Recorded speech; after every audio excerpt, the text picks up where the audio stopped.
Nire partez ere ongi etorria denoi, eta orain bai hasiera ematea guaz kongresu honen lehenengoko saioari. Horretarako gure artean dakagu Rafa Cofiño. Eskerrik asko, Rafa. Buenos días y bienvenidos y bienvenidas a todos también por nuestra parte. Vamos a empezar ya con la primera sesión, la conferencia inaugural de este congreso. Breve introducción por mi parte, señalando que ya el lema del Congreso, innovando para unos entornos y políticas públicas más saludables, creo que ya refleja lo que es el espíritu que ha guiado la organización y la composición del programa de este Congreso. Sabemos que cuando se trata de promover conductas saludables en la población, las acciones o las intervenciones individuales no son suficientes. Necesitamos generalmente de políticas dirigidas o de intervenciones que vayan dirigidas a crear entornos en los que faciliten precisamente la práctica de estas conductas que ayuden a naturalizar actitudes saludables. Voy a hacer un guiño a Bilbao, ya que es la ciudad que nos acoge, y porque puede ser un ejemplo de cómo, transformando, mejorando entornos, se contribuye al bienestar de la población, a la autoestima colectiva.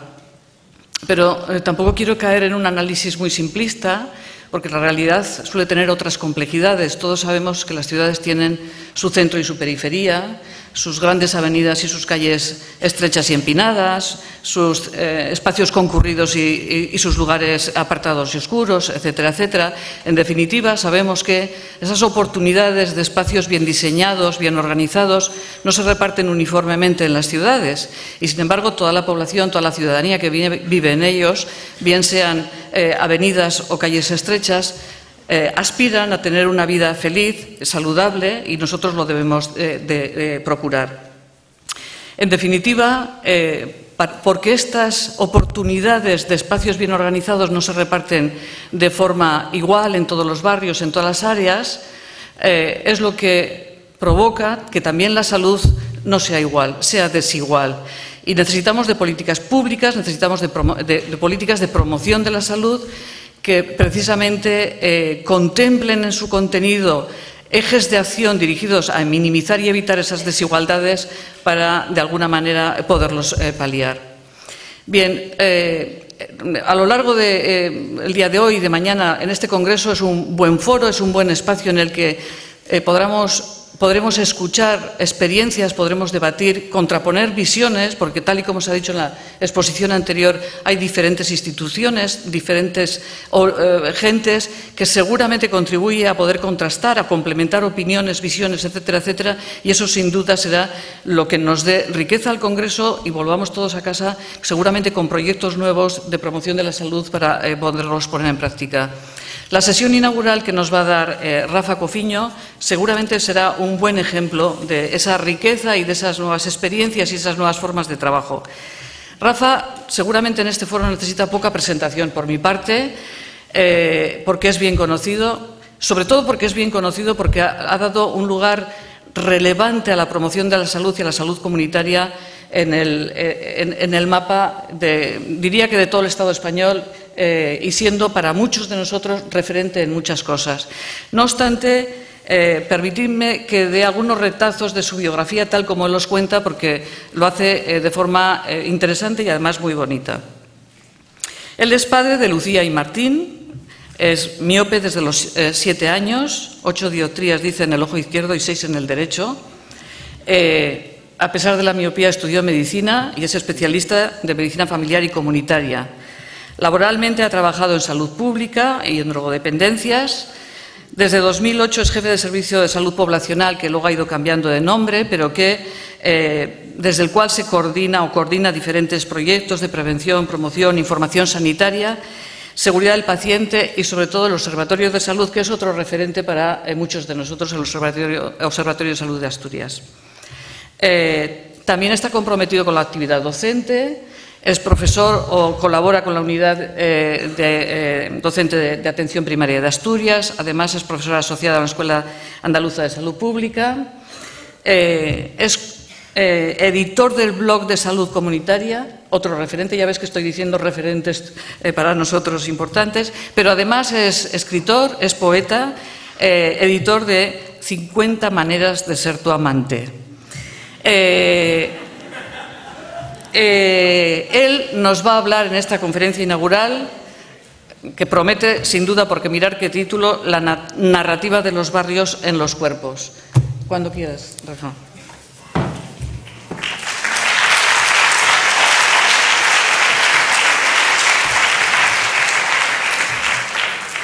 Bueno, buenos días. ¿Se oye bien? La verdad es que estoy un poco emocionado, ¿eh? Estoy un poco emocionado. Muchísimas gracias por la presentación, ¿no? Ha sido muy bonita. Una de las cosas que igual tendríamos que evitar durante los 2 días de congreso es el tema de decir no tenemos tiempo y vamos muy mal de tiempo. Entonces, yo me comprometo a, si en un momento determinado me paso de la hora que tenía, cortamos donde estemos y seguimos, ¿no? Para no decir es que vamos muy mal de tiempo, es que como vamos tan apurados de tiempo, a mí no me importa cortar, porque de hecho lo que os voy a contar simplemente va a ser una síntesis de un montón de cosas que ya sabéis muchos. Bien, desde el año 2012 tuve la suerte de poder venir al País Vasco cada año por un evento diferente. Aquí fue una conferencia de salud comunitaria, unas jornadas de enfermería en el 2013, 2014 lo de salud comunitaria que se comentaba antes, hace un mes en un congreso de EDEX sobre habilidades para la vida y ahora aquí, ¿no? Como decía hace un mes en lo de EDEX, realmente es que no saqué ningún disco nuevo en los últimos años y me siento muy apurado de contar cosas que probablemente los que ya me tuvisteis oportunidad de escuchar ya escucharíais. Entonces lo que voy a intentar hacer es tocar algunas de las canciones de siempre en acústico, ¿no? Las tocaré de forma diferente, en desenchufado, que sean lo más amenas posibles. Lo ideal sería que las conocéis, incluso las canciones de las diapositivas, aplaudáis, os pongáis de pie, pidáis esa diapositiva de las causas que tanto os gusta y demás, ¿no? Porque ya veréis que, bueno, pues voy a aportar una síntesis de varias cosas y solamente un poquito más. Realmente no me siento ningún referente en nada, sino me siento como una especie de chupaporos de un montón de gente de muchos maestros y maestras de las que he aprendido y aprendo todos los días un montón de cuestiones, ¿no? Creo que de alguna forma, si puedo tener alguna cualidad, que sí que las tengo, es el tema de poder ser buen conector de mucha gente que en nuestro entorno trabaja muy bien o trabajó muy bien en el ámbito de la salud comunitaria y de la salud pública. Entonces, de alguna forma lo que os voy a hacer simplemente es narraros historias que son muchas de historias que me contaron algunas de las personas que aparecen en esta diapositiva. Un tema bonito que me hubiera gustado haber hecho es haber hecho la presentación o la conferencia solamente con esta diapositiva y contar un poco las vidas de las personas que están detrás, ¿no? Y qué hacen, a qué se dedica y cómo construyen conocimiento en todo lo que estamos haciendo.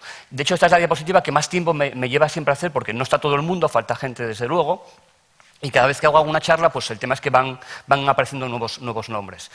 El agradecimiento es para todos ellos y fundamentalmente también para la gente de la Dirección General de Salud Pública de Asturias con la que trabajamos. Por determinadas circunstancias, a veces soy yo el que me encargo de poner voz a cosas que hacemos en Asturias, pero hay mucha gente que está trabajando detrás en Asturias, gente que está trabajando muy bien, y bueno, y el especial agradecimiento es para todos ellos. Y muy concretamente para la gente de mi servicio, y concretamente también para Óscar Suárez y Marcial Argüelles, que son 2 personas que también están hoy aquí con nosotros, trabajan en el observatorio. El observatorio hasta ahora era un ente casi virtual porque no teníamos gente trabajando, y por primera vez yo estoy muy contento de poder venir 3 personas como representación del observatorio en Asturias. Conflictos de interés, trabajo en salud pública. Algunas de las cuestiones que voy a decir son opiniones personales y no representan a la institución para la que trabajo. Trabajamos en varios proyectos y varios de ellos, o sobre todo el observatorio, con un modelo de determinantes y desigualdades. No recibiré compensación por esta conferencia, salvo la compensación de poder encontrarnos gente espectacular y estupenda en este encuentro de Bilbao. Yo creo que el encuentro va a tener las características de, aparte de tener un buen contenido, encontrarnos durante 2 días gente que venimos de diferentes ámbitos y que tenemos mucho en común, como os voy a intentar transmitir en la presentación. Y lo que voy a hacer es contaros historias, una de ellas muy conocida por algunos de vosotros, y historias basadas en la teoría de las causalidades. Hay 2 líneas de conferencia. Hay una línea que es esta, más la que tenéis presencial, y a través del hashtag que hay en Twitter, se ha tuiteado ya, de hecho va un poco desincronizado por el tema de la conferencia institucional, se están tuiteando diferentes referencias, artículos o documentación con pozo científico, más allá de lo que os voy a contar yo hoy aquí, ¿no? O sea, diferentes artículos que voy a referenciar en la presentación aparecerán tuiteados con esta etiqueta en Twitter. Y la primera historia que os cuento es la historia de María Teresa. María Teresa es una mujer que nace en Gijón, en un barrio periférico de Gijón. Esta es María Teresa. Viene de una familia de nivel socioeconómico bajo, son emigrantes de una zona rural de Asturias que vienen buscando trabajo a Gijón. Nivel socioeconómico bajo, clase social baja, deja los estudios de jovencita y empieza a trabajar en una mercería en Gijón ayudando a gente de su familia. En 1977, María Teresa, espero no caerme, conoce a Manuel. Manuel es un muchacho del barrio, viene de una familia del interior de Castilla, emigrantes también que vienen a Asturias buscando trabajo en una empresa siderúrgica que en aquel momento tenía mucho auge en nuestra comunidad autónoma.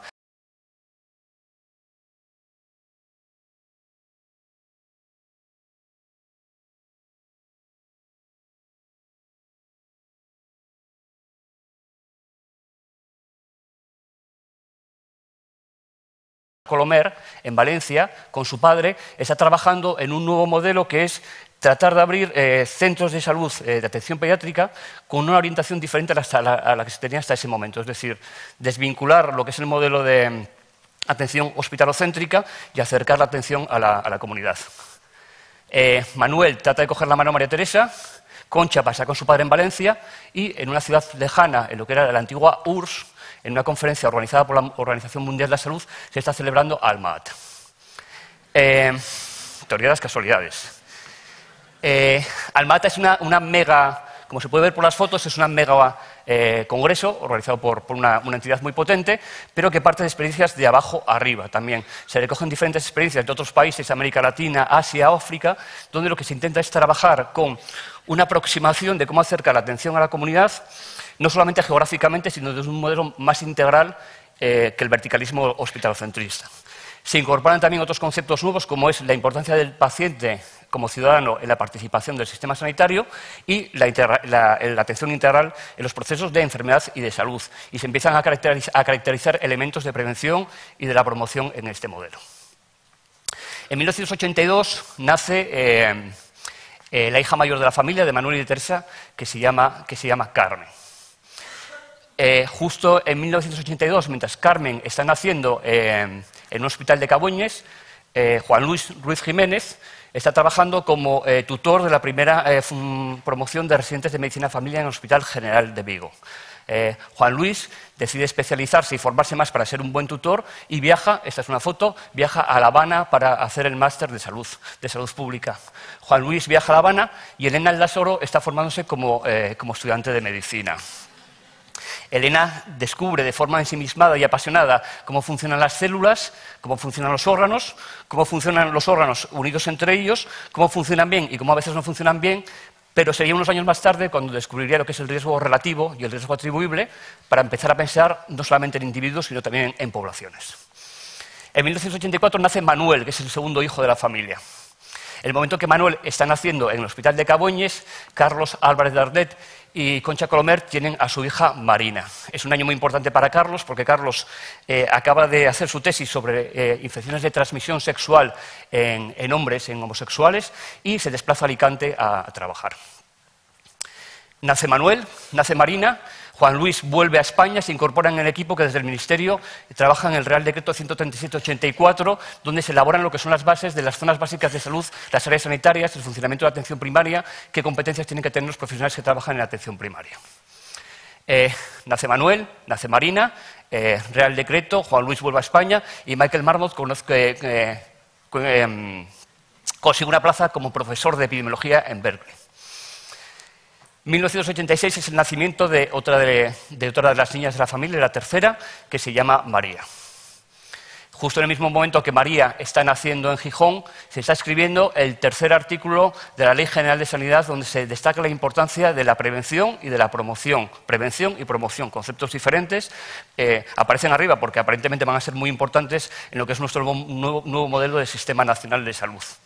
Justo en el mismo momento que están haciendo la chiquitina, María, se escribe la Ley General de Sanidad en Madrid, alguien está escribiendo la Ley General de Sanidad ese artículo, en una ciudad muy lejana, en Ottawa, se está desarrollando la primera conferencia de promoción de la salud, donde se habla no solamente de la importancia de desarrollar conocimientos, actitudes o habilidades en la población, sino de reforzar la acción comunitaria, pacientes no, sino ciudadanos empoderados que logren tomar decisiones y controlar los determinantes de su salud, y la importancia de generar entornos y políticas que favorezcan que la gente pueda tomar decisiones saludables.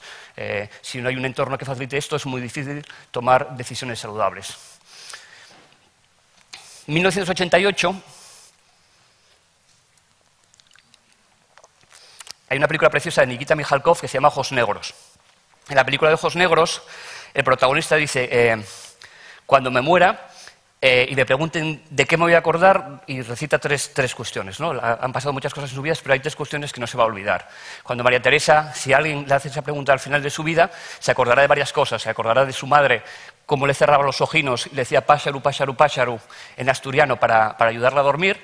Se acordará del día que Manuel le cogió la mano en el cine, y se acordará de aquel verano fantástico de 1988, cuando compraron un Renault 18, cuando cambiaron el coche y pasearon toda la familia por el barrio y por Gijón. Es el mismo año que Amaya Bacigalupe, siendo cría, pasa unos veranos fantásticos con su familia, con su abuela le tira bocadillos por la ventana y la llama a jugar, veranean en Gorliz, en un pedrero, porque su tío con un pie diabético evita la arena para no fastidiar más el pie, y recuerda con cariño cómo, estando toda la semana con su abuela, el fin de semana se encuentra con sus padres que vienen de trabajar en toda la semana. Bronfenbrenner, en ese mismo año, 1988, desarrolla el modelo ecológico, que luego los salubristas vampirizarían de muchos aspectos, y donde de alguna forma se habla de la importancia que tienen los contextos en lo que nos pasa en la vida, no solamente en resultados en términos de salud, sino también en términos de aprendizajes o de bienestar. Y como esos círculos de Bronfenbrenner tienen mucha relación con lo micro, nuestra familia, nuestra comunidad o nuestro entorno, y los aspectos más macro, socioeconómicos o globales, contextos sociopolíticos donde estamos viviendo y nos desarrollamos.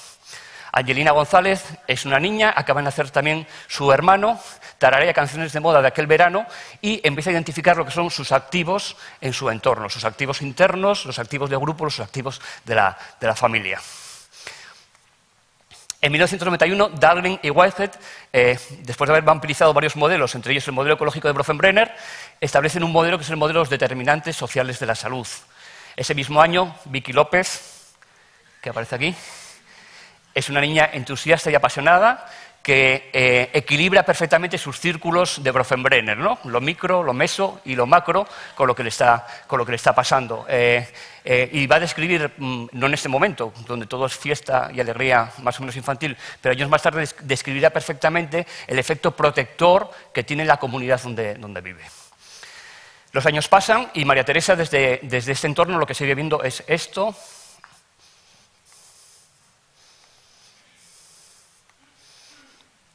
En el año 2003, Marmot y Wilkinson publican Los hechos probados.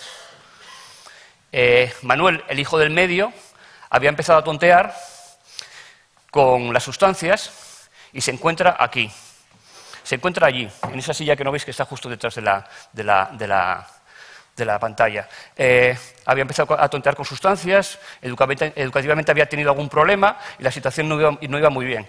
La hija pequeña se encuentra así, en una situación de adolescencia no patológica, sino que afortunadamente la adolescencia nos voltea, y mantiene un buen vínculo con su madre y también mantiene un buen vínculo con su padre. De todas formas, su padre, por el conflicto que tiene con el hijo, se retira aquí. Y se retira al sitio donde, no la gran mayoría, pero sino donde muchos hombres de este país se retiran cuando hay conflicto, que es la Champions. Bien, o sea, uno empieza a tener problemas de consumo de alcohol, sobre todo por culpa del fútbol. Hay una causa-efecto claramente demostrada en varios estudios. Bien, Manuel sale, tiene un conflicto fuerte sobre todo con su hijo y se aleja, ¿no? Con lo que entonces la sobrecarga del cuidado de casa, el control económico, el control de los hijos y demás va a estar sobrecayendo sobre todo sobre María Teresa. En el año 2005 se escribe la Ley General de Salud Pública, que pone un armazón, una normativa a lo que estamos trabajando, lo que se intenta trabajar en salud pública en este contexto. Isabel Cueto es enfermera del Centro de Salud de Natahoyo y trabaja con María Teresa desde la consulta. Conoce perfectamente lo que es el entorno que tiene María Teresa en la consulta y trata de trabajar apoyando algunos de los aspectos que tiene. María Teresa es hipertensa, con mal control con medidas no farmacológicas, está desarrollando una diabetes, está con sobrepeso y hay una serie de cuestiones que se van sumando a esta mesa, como una situación de crisis, una situación de problemas económicos del marido y una situación de cuidadora de su madre, que ella asume que tiene que cuidar ella como hija y responsable que es en el cuidado de su madre. Toda esta silla se llena de un montón de cosas poco a poco. Manel Nebot, en el 2009, realiza uno de los viajes que venía haciendo a la Johns Hopkins y sigue trabajando, siendo una persona de referencia, siendo un gran referente en nuestro contexto de lo que es la promoción de la salud en nuestro país. 2015, hoy es 14 de mayo. 14 de mayo del 2015, a esta misma hora, un poquito antes, María Teresa acudió a su consulta de su centro de salud. Intentó que le viera su personal sanitario de siempre, pero por el problema de atención precaria hay una movilidad importante en recursos sanitarios y tuvo que verlo otra persona que no conoce el contexto biopsicosocial. Se pierde la longitudinalidad, lo que es la atención a situaciones como la de María Teresa. Se la atiende, se le valora. María Teresa desde hace unos días se encuentra más cansada de lo normal, con mucha ansiedad, con una sensación de peso en el pecho, respira mal, se encuentra muy agotada, dolor de cabeza. Y desde la consulta lo que se plantea en ese momento, porque la ve, no maneja otras claves, ni puede, hay una serie de barreras que darían mucho para hablar, decide poner un tratamiento para dormir un poquito mejor por las noches y insiste en el tema de la necesidad de control de hipertensión con un fármaco, la necesidad de controlar la diabetes, vamos a introducir un fármaco también, y la necesidad que tiene de inténtalo, María Teresa, porque es necesario que lo puedas hacer algo de ejercicio o dieta. ¿Vale? Con toda esta silla llena de lo que tenía María Teresa y con otra serie de indicaciones y prescripciones farmacológicas, María Teresa vuelve a su entorno. ¿Vale? Bien, una pregunta que hacemos siempre, llegado a este momento, es ¿cuántas de las personas que estáis aquí trabajáis en asistencia sanitaria? Vale, dejar la mano arriba, un momentito. ¿Cuántas de las personas que estáis aquí en asistencia sanitaria tenéis María Teresas? Mirad atrás los que tenéis María Teresas en vuestra consulta. Vale. Desde hace tiempo, desde el año 2007, trabajamos este ejemplo con nuestros residentes. Trabajamos con un ejercicio más o menos estructurado de cuáles son las causas de la situación que tiene María Teresa. Bien, hay modelos de Dalrymple y de Whitehead, hay modelos estructurados donde se integran que la distribución de los determinantes es irregular, la necesidad de mirar, de poner las gafas de los ejes de igualdad para conocer por qué esa distribución afecta más a determinadas personas que entran en ciertas categorías. Y los residentes, nuestros residentes de medicina de familia o de enfermería familiar y comunitaria, hacen estos modelos, a veces modelos de las causas, a veces modelos muy minimalistas como este, que es precioso, que no aclara mucho, pero es precioso, y a veces modelos más complejos, de cuáles son las causas por las que María Teresa se encuentra en esta situación. Un tema importante es pensar, cuando todos levantamos las manos, que María Teresa no es un tema individual, no es un problema individual, sino es un problema colectivo, ¿no? O sea, no estamos hablando de casos puntuales, sino que estamos de temas poblacionales. No me voy a poner a extenderme mucho con el tema de determinantes, porque yo creo que además, no sé quién escribió el discurso al viceconsejero, pero está perfectamente explicado todo el tema de determinantes, desigualdades, salud en todas las políticas y demás. Enhorabuena, porque ha sido un muy buen discurso. Sino que simplemente los modelos causales para ver cómo se conectan causas de las causas y determinantes son complejos. Hay un artículo muy bonito de Didier Roux donde explica esta complejidad. El modelo de Bronfenbrenner, con el que volveré varias veces a lo largo de la exposición, aporta también varias cuestiones en este sentido. Y sí que me quería centrar de nuevo en esto, ¿no? La importancia de lo que es un entorno concreto, que es el entorno familiar, el entorno de vecindario, comunidad local y los efectos de los entornos más globales a nivel político, económico o social. La secuencia de causalidad o de relaciones son complejas y esa complejidad también a veces nos viene a...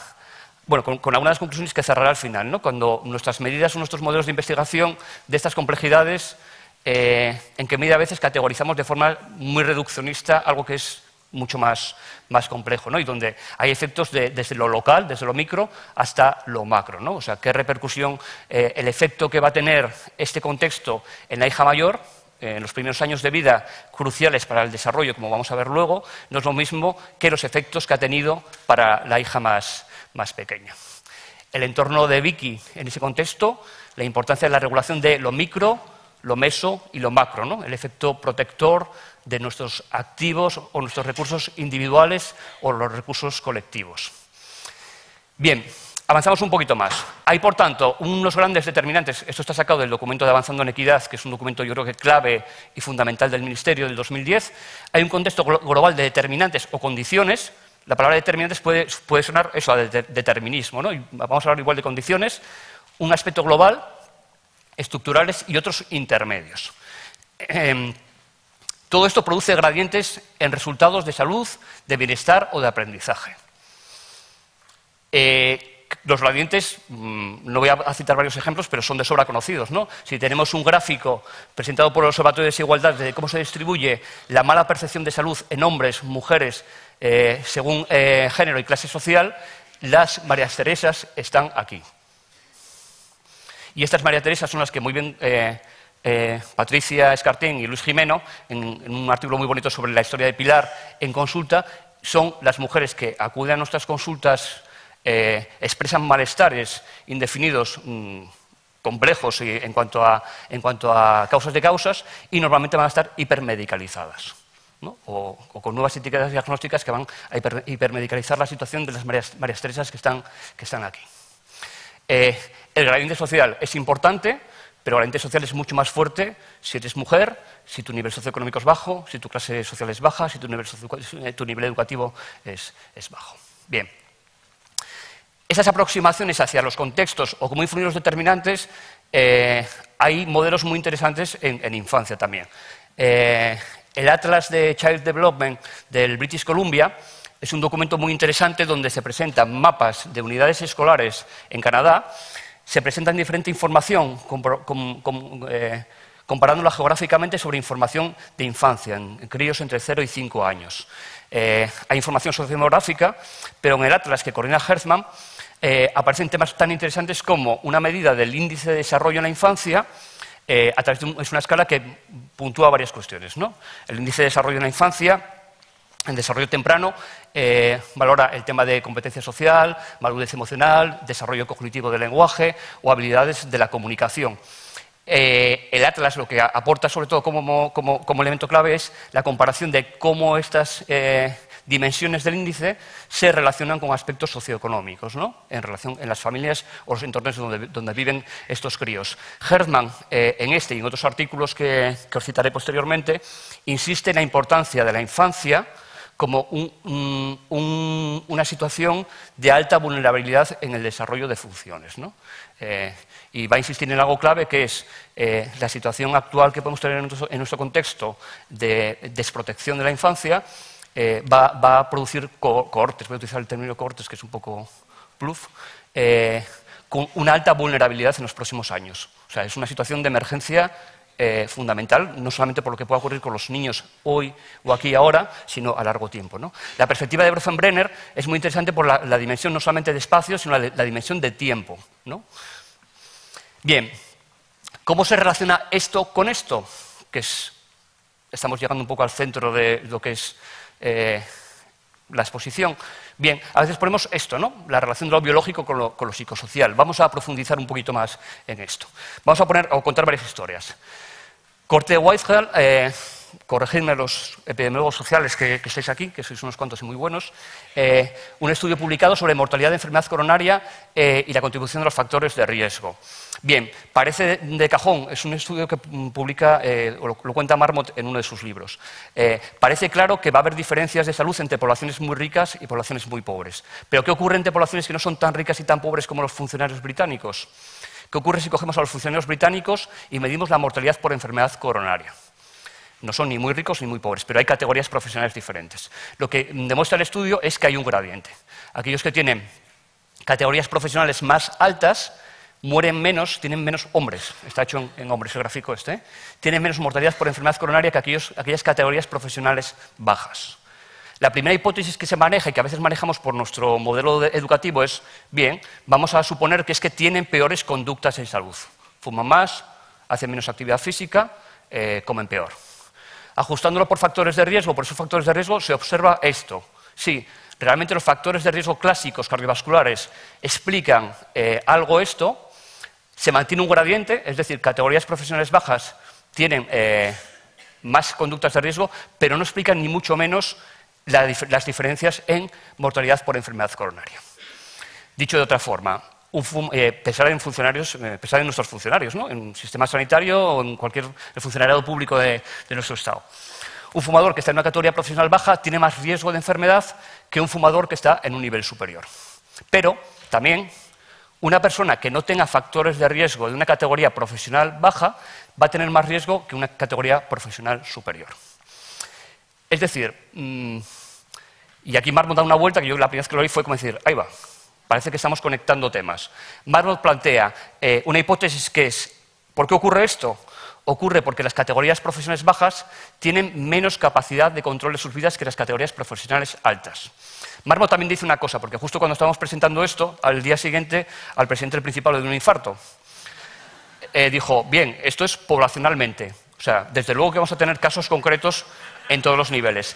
Pero los casos concretos, es como, de hecho creo que pone un ejemplo muy bonito que es, si fuéramos a Sevilla y pilláramos un día lloviendo, no vamos a decir que el tiempo en Sevilla es lluvioso, ¿no? O sea, de la misma forma que la explicación meteorológica de que ese día llueva es diferente a que el clima sea cálido en líneas generales en Sevilla, la afectación del caso también tiene una explicación probablemente diferente a lo poblacional. Bien, la pregunta es, ¿entendemos que fumar más y comer peor te afecte a la placa de ateroma? ¿No? Esa verbena que se produce en nuestras arterias cuando la arteria se engrosa, se empieza a taponar, se forma una especie de romería espectacular de células, de linfocitos T, de factores de interferón, factores de crecimiento que van alterando el endotelio, se cierran las arterias.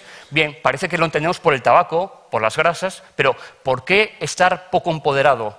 ¿Por qué tener poco control de la vida de uno mismo afecta a las arterias? ¿Cómo vamos de tiempo? 20 minutos. Ángel González dice esto tan bonito, en un poema más largo, que es: para que yo me llame Ángel González, para que mi ser pese sobre el suelo, fue necesario un ancho espacio y un largo tiempo. Hombres de todo el mar y toda tierra, fértiles vientres de mujer y cuerpos y más cuerpos, fundiéndose incesantes en otro cuerpo nuevo. En este poema y otro poema muy bonito, este poema lo que cuenta es cómo el cuerpo que está aquí ahora mismo no es mi cuerpo solamente, sino es el cuerpo, los miles de cuerpos que vinieron detrás de mí y que me dieron la secuencia genética que tengo ahora mismo, mi biología, mi adaptación al medio. Es decir, lo que yo estoy aquí ahora mismo es la historia milenaria de otras carnes de miles de siglos, ¿no? Que también cuenta algo muy bonito, que cuenta que es en otro poema que se titula Cumpleaños de amor, cómo el cuerpo que está ahora mismo con los 28 años que yo tengo, no es el mismo cuerpo que tenía hace unos años, es decir, mis propias células, no conozco ya el recambio celular de todas las células del organismo, pero han cambiado. O sea, probablemente las células que ahora mismo están en mi piel no son las mismas que tenía hace 15 o 20 años. Hay una estructura invisible que se mantiene, pero todo lo demás ha cambiado. Bien, esa estructura milenaria es muy interesante para esto. Y con esto llego al centro de mi relato, como diría Borges en el Aleph, para entender cómo las experiencias se meten debajo de nuestra piel y se insertan con la biología. El presupuesto de Hertzman, en un artículo precioso y muy recomendable, es esto. Las experiencias cotidianas influyen en nuestra biología. No solamente grandes experiencias traumáticas, sino lo cotidiano, el margen cotidiano global de la pequeñina, de María, con los contextos de violencia que podía haber en casa con el hermano, de la situación de ruptura de afectividad, la pérdida del apego, el contexto de problemas de ingresos económicos en la vivienda. Todas esas experiencias cotidianas muy larvadas y muy sencillas influyen en la biología. Existe un engranaje biológico entre esas experiencias y nuestro cuerpo. Hay periodos claves y ventanas de oportunidad. Y la infancia, el periodo de desarrollo fetal y la infancia son periodos y ventanas claves. Y esas modificaciones biológicas se expresan en términos de salud, en términos de bienestar y en términos de aprendizajes. Esto es interesante porque los cambios de los que vamos a hablar también no son deterministas, sino que pueden ser modificables, es decir, ciertas exposiciones modifican biológicamente, temporalmente, pero pueden ser reversibles. Los ejes biológicos donde se engrana son varios. Está el eje hipotálamo hipofisario adrenal, sistemas nerviosos autónomos, córtex prefrontal y centros de afiliación social. Uno de los más reconocidos en términos de estrés es el eje hipotálamo hipofisario por la secreción de cortisol.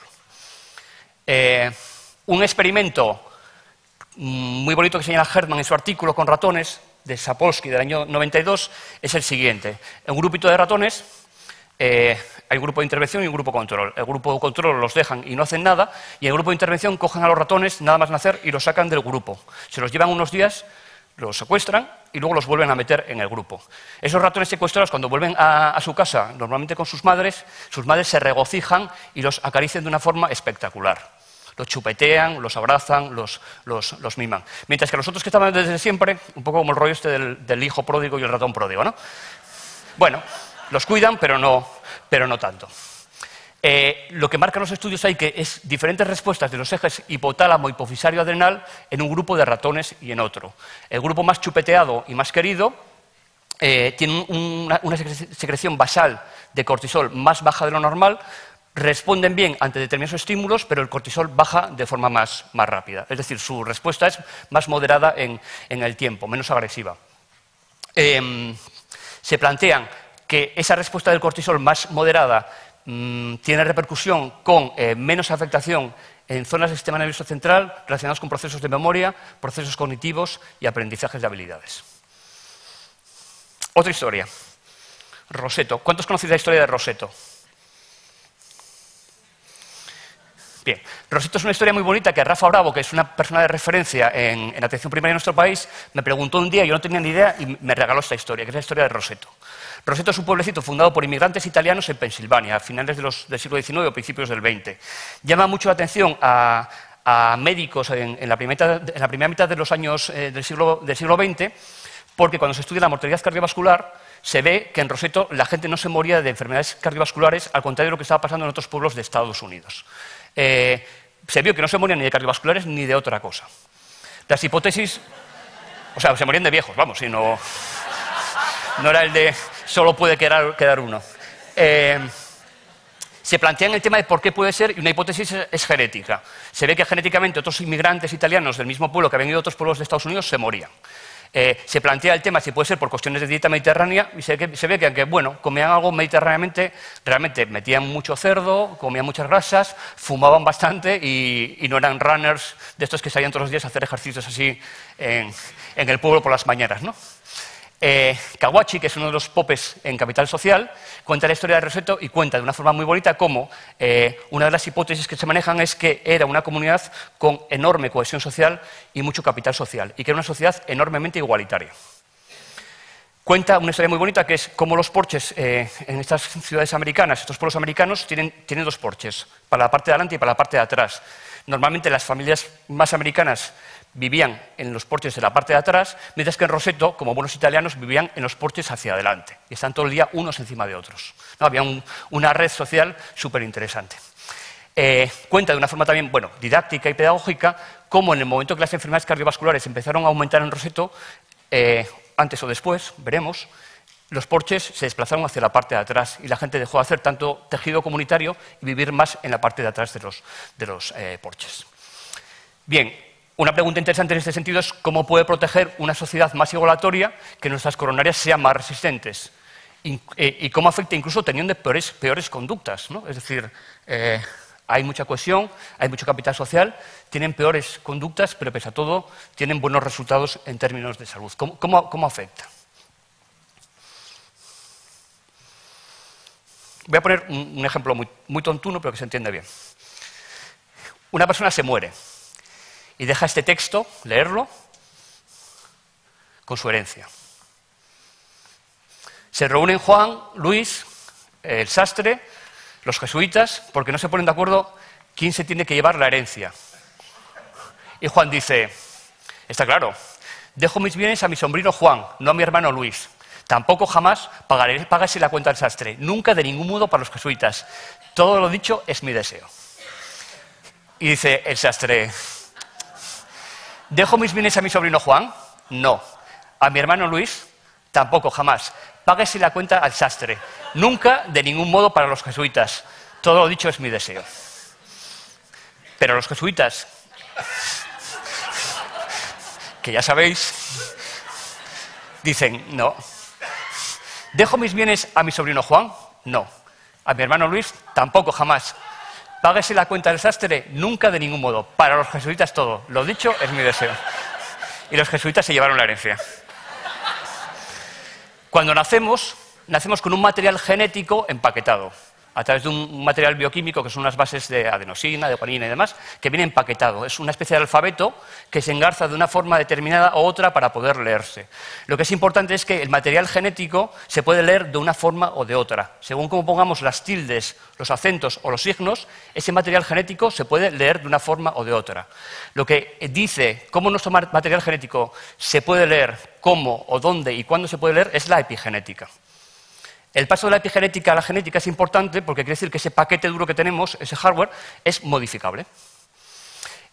Las modificaciones epigenéticas en términos generales son tres. Una es la metilación, hay varias, ¿no? Pero voy a centrarme solo en dos. Una es la metilación del DNA, que es en una de esas bases aparece un grupo que es un grupo metilo. Esto es el DNA, que es una cintita que se enrolla con unas proteínas que son las histonas y se empaqueta en cromatina y luego se empaqueta en cromosomas. Otra modificación epigenética importante es esto, que es cómo se enrolla el ADN. Si el ADN está muy enrollado y está muy apretado, imposibilita que esto es como una especie de cinta que luego se va a leer, de la que van a salir fotocopias. Si está muy apretado, va a imposibilitar que esto se lea de forma correcta. O sea que, según cómo sea este mecanismo, se lee de una forma o de otra. Y según esté metilado o no esté metilado, se lee de una forma o de otra.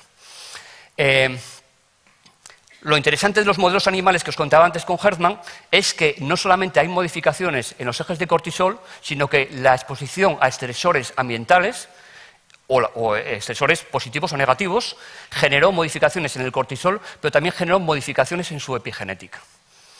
Y lo interesante es que, aunque sí que parece que hay bastante causalidad en modelos animales, en modelos humanos hay estudios que nos expresan asociaciones en cómo estar expuestos a condiciones socioeconómicas adversas en la infancia hace que tu DNA esté metilado o no esté metilado. Es decir, poblaciones estudiadas de mayores, yendo hacia atrás, si había habido exposición adversas, lo que se ve es que la metilación del DNA es diferente. El esquema, de alguna forma, podría ser algo parecido a esto, por tener un marco así intuitivo. Nacemos en un contexto determinado y el contexto de nuestro nacimiento, de nuestros barrios, de nuestros códigos postales, viene determinado por unas condiciones estructurales o intermedias. Ojo, porque también hay un aspecto relacionado con el viaje milenario de mi cuerpo. Es decir, cuando nazco en Gijón, nazco en la calle Zoilda, nazco en un contexto en concreto, pero hay un viaje milenario de mi cuerpo y hay fenómenos estocásticos de azar. Esto también es importante no perderlo de vista. Bien, los determinantes estructurales hacen que haya aspectos de exposiciones nutricionales, tóxicas o medioambientales que van a modificar la epigenética. Y el contexto social donde nazco puede influir en esto, es decir, un contexto determinado de cómo nace María en ese contexto va a influir en cómo es su medio ambiente, exposiciones tóxicas o nutricionales. Pero, lo que es muy importante, sin incluso haber esto, esas simples condiciones sociales por la exposición al estrés modifican la epigenética. La modificación de la epigenética tiene alteración en los ejes, fundamentalmente por el eje de cortisol que veíamos antes. Con lo que la respuesta al estrés, cuando vayamos creciendo, la respuesta al estrés o a esas conductas va a ser diferente según sea las tildes o las interrogaciones que tengamos en nuestro genoma. Y esto, directa e indirectamente, por las dos vías, afecta también en los procesos inflamatorios. Y hay estudios interesantes donde marcan cómo tenemos cargas alostáticas de estrés muy altas en aquellas personas con procesos inflamatorios muy altos relacionados con epigenéticas alteradas. Una pregunta interesante para acabar de engarzar todo este modelo es si el constructo, Mariano, perdón, corrígeme si no lo digo bien, si el constructo de empoderamiento, capacidad de control de la vida de uno mismo, o el SOC, que es el sentido de coherencia interna que manejan en su autogénesis, esta construcción de este constructo viene también regulado por esta epigenética y de alguna forma regula todos estos aspectos en términos de resultados de salud y bienestar. Esto que parece una especie de paranoia, es muy interesante para poner un engranaje biológico, algo que en algunos aspectos, sobre todo aquí, porque insisto que el tabaco parece que tiene claro cómo afecta al endotelio vascular, pero esto parece importante para ver cómo se conecta con esto y con esto. Eso también tiene mucha importancia en el sentido de decir, ahora mismo hay investigación epigenética, que lo que va a hacer es que si hay poblaciones que tienen su epigenética alterada, vamos a actuar aquí dando fármacos epigenéticos.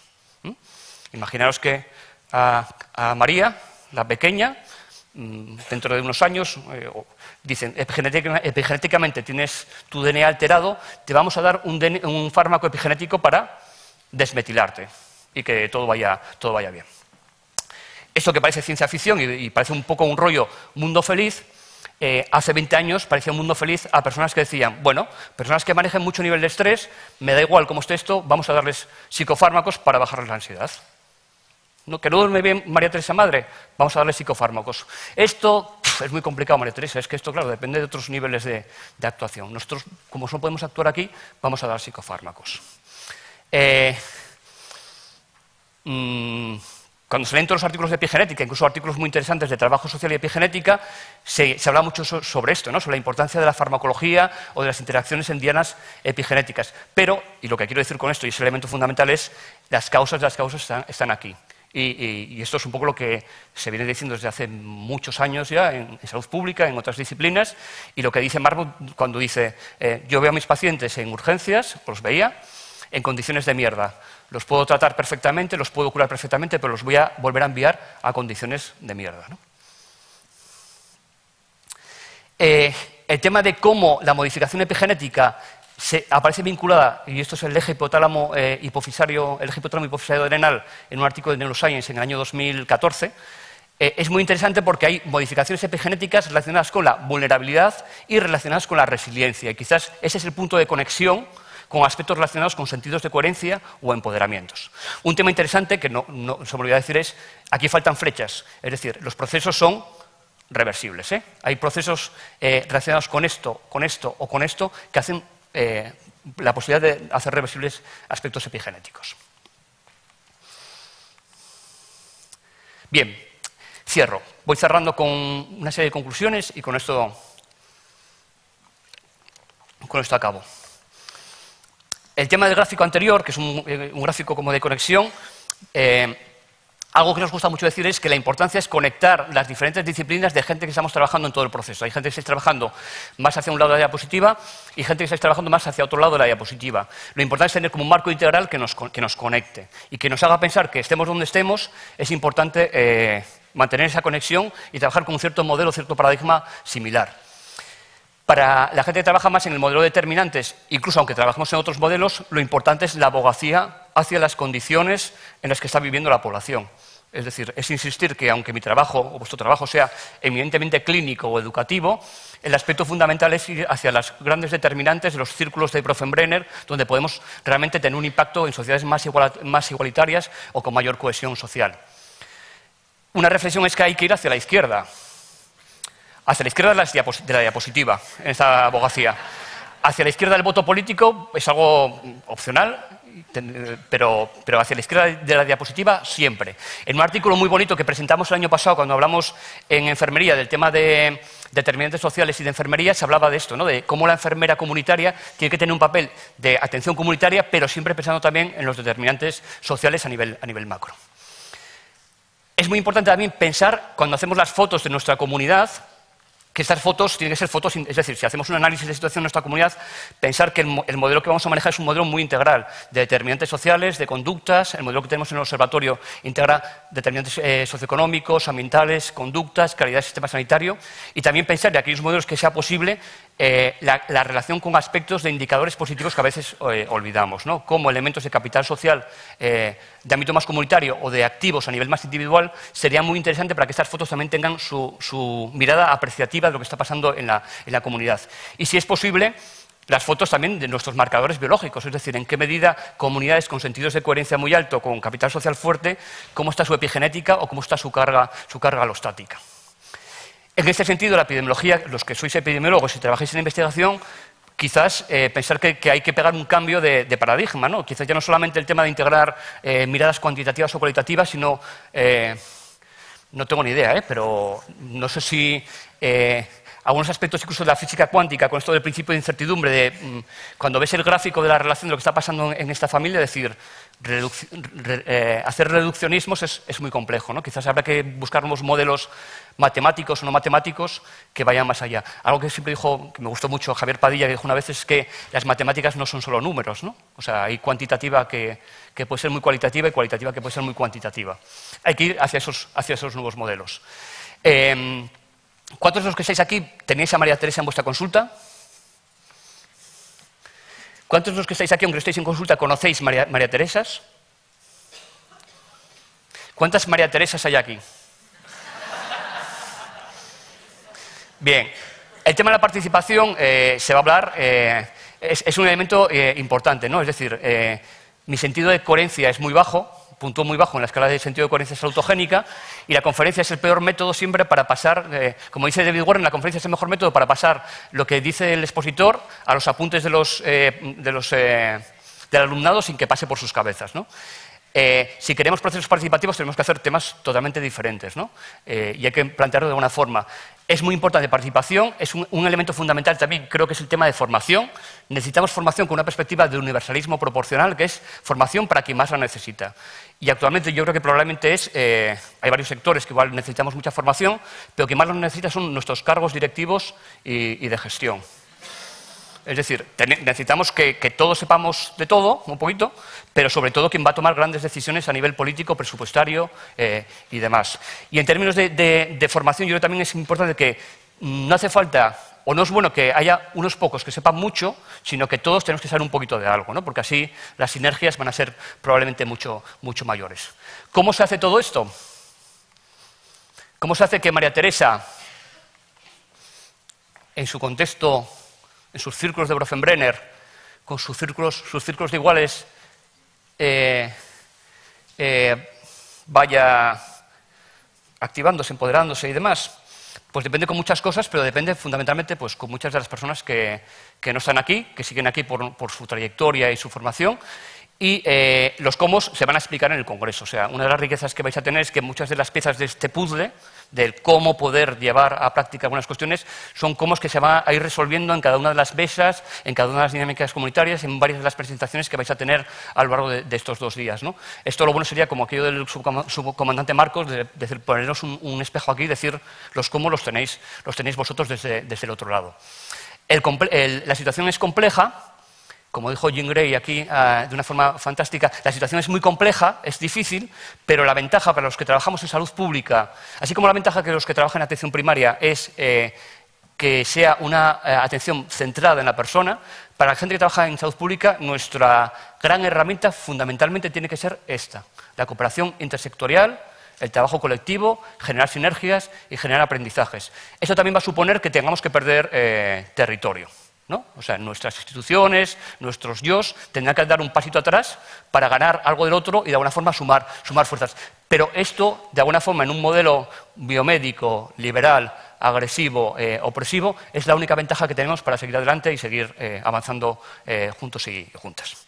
Nada más y muchísimas gracias.